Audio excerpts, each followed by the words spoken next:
السلام عليكم ورحمة الله وبركاته. هنتكلم دلوقتي يا جماعة عن جماهير اتحاد جدة السعودي. جماهير اتحاد جدة تحس ان هي اتجننت بعد ما كسبت امبارح فريق اوكلاند سيتي التعبان اللي ما كانش عمل ب 3 جنيه كورة.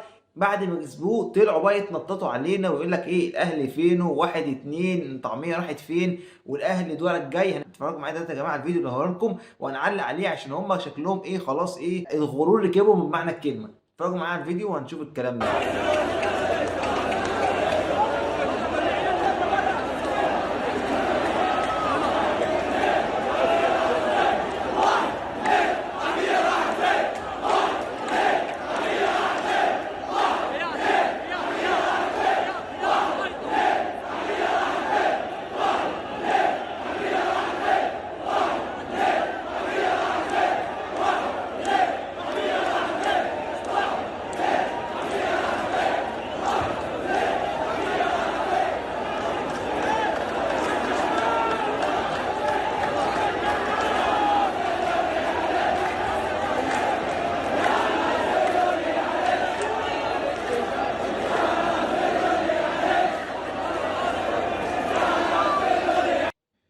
واحد اتنين الطعمية راحت فين؟ ايه رأيكم بقى ان انا زملكاوي اهو والله وهشجع الاهلي عندي فيكم عشان انتوا الغرور ركبكم وبقيتوا شايفين نفسكم في حتة تانية.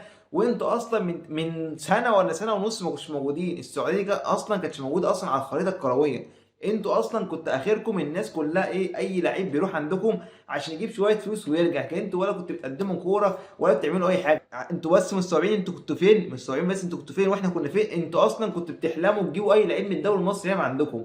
دلوقتي واحد اتنين طالعين راحت فين؟ انتوا كده مش بتتريقوا على الاهلي بس، انتوا كده بتتريقوا على كل الفرق المصريه. انتوا كده بتتريقوا على كل الفرق المصريه، وانا كده هشجع الاهلي عندي فيكم. وان شاء الله انا اهو بقول لكم اهو يوم الجمعه الجايه الاهلي هيكسبكم اقل حاجه 3-1. ده توقعها النتيجه 0. اهم حاجه يكسبكم عندي فيكم عشان انتوا الغرور خدكم لحته ان انتوا شايفين نفسكم انتوا فوق الكل.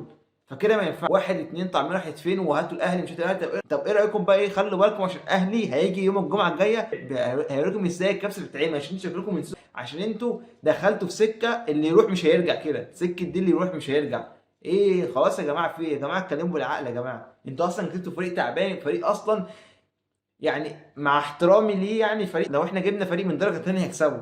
وانتوا عاملين هيصه وجايبين كريم بنزيما وكانتي ومش عارف وجايبين نجوم العالم مش تكسبوا الفريق ده. طب ايه رايكم بقى الاهلي هيكسبكم وعندي فيكم عشان انتوا لازم تخسروا. عشان الكوره مش فلوس، الكوره مش فلوس يا جماعه. لو فلوس كان عندك باريس سان جيرمان جابت امبابي وميسي ونيمار وما خدتش حاجه، ما خدتش دوري ابطال اوروبا اللي بتحلم بيه. ولكن الكوره مش بتدرب بالفلوس. إيه انتوا بقى، انتوا حاسبينها فلوس. انتوا شويه الرز بتاعكم تركي الشيخ والناس دي، انتوا اصلا اللي بوظتوا الكوره في مصر. يعني انت لو فكرتوا انتوا اللي جيتوا هنا مصر قعدتوا سنه غليتوا اللعيبه، خليتوا اللعيبه دلوقتي بتطلب 40 و50 مليون على حسابكم انتوا. كان اللعيبه الاخيره 10 15 مليون بسببكم انتوا. جيتوا اشتريتوا اللعيبه ب 40 مليون ولعتوا الدنيا في الدوري المصري. انتوا اصلا بتبوظوا الكوره مش بتصلحوا الكوره ولا بتعملوا كوره ولا انتوا عارفين تستثمروا اصلا. انتوا لو فكرتوا كده انتوا اصلا مش عارفين تستثمروا. وبقالكم اهو سنه ولا سنه ونص ما عملتوش حاجه من اللعيبه اللي انت جبتوهم. بلا واحد اتنين بلا طالعين راحت فين، بلا الاهلي هاتوا مش هاتوا. الاهلي هيجي لكم والاهلي هيوريكم. انا يا جماعه دلوقتي اهو بدعم الاهلي وان شاء الله الاهلي هيكسبكم عشان انتوا لازم تخسروا عشان ايه، تفوقوا شويه تعرفوا انتوا فين اصلا. واللي انتوا عملتوه كله ملوش لازمه. الكوره مش بالفلوس، الكوره بحاجات تانية مش عندكم.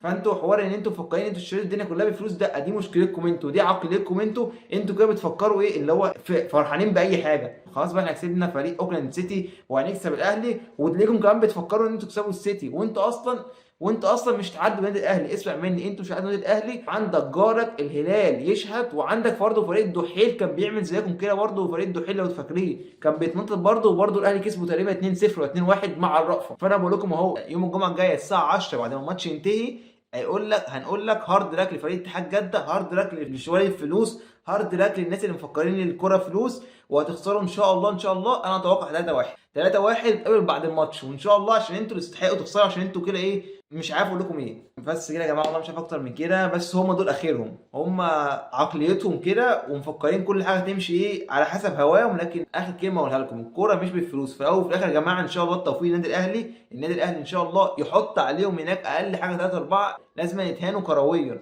كرويا بمعنى الكلمه لازم تهنوه. فبدأ من النادي الاهلي قدام فريق اتحاد جده المغرور. المغرور هو وجماهيره واعلامه والدنيا كلها مغروره. فلازم دول يقف عند حدهم. ان شاء الله توفيق النادي الاهلي ممثل مصر. فبس كده يا جماعه، دول كلمتين بس كنت عايز اقولهم على الفيديو المستفز بتاع جمعيه اتحاد جده. فبس كده يا جماعه، في الاول وفي الاخر ده قرار شخصي واحد، دي التاني كلنا مفتوحه. والسلام عليكم ورحمه الله وبركاته.